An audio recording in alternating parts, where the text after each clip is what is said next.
Jo, urazi ibintu nabonye ejo.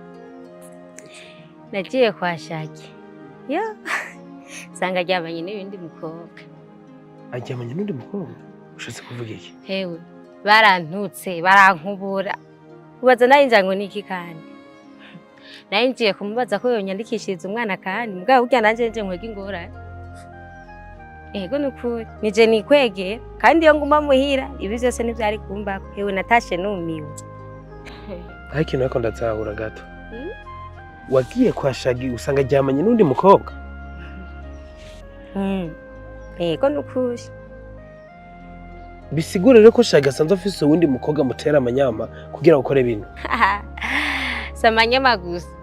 Ahubwo nje nibaza ko n'abadayimoni bari. Iryo mungu ko ashobora kuba ari umusambanyi. Harimo Satani ashobora kuba ari umusambanyi iryo mungu. Biraboneka, biragaragara pre. None byagenze gute? Mbe uwo mukobwa wiwe nuwahe? Woba waramumenye? Cyane ko ino bwa mbere nari ndamubonye gusa arirabura. Urazi ijambo bambwiye.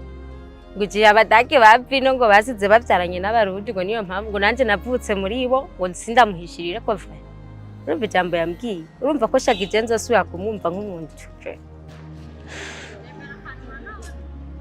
Ariko hari ikintu ndiko ndibaza. Kuki ashobora guhitamo kubwira amajambo nkayo? None yibaza kuri wowe mwibarabara ko nawe utari ufise iyo uva. Ariko ikintu kimbabaza naco sikindi. Kubera ko abiwanyu nabo bariko baragutana akazi. Ergo umwana ni nk'umuzigo. Kuko sinomwita umuzigo ariko guseka ndamwite ko ariko arakugora. Mu gihe uri wenyene kandi afise se. Ukabona afise nabo muvukana. Ariko bose bakora kwirengagiza baragutaye.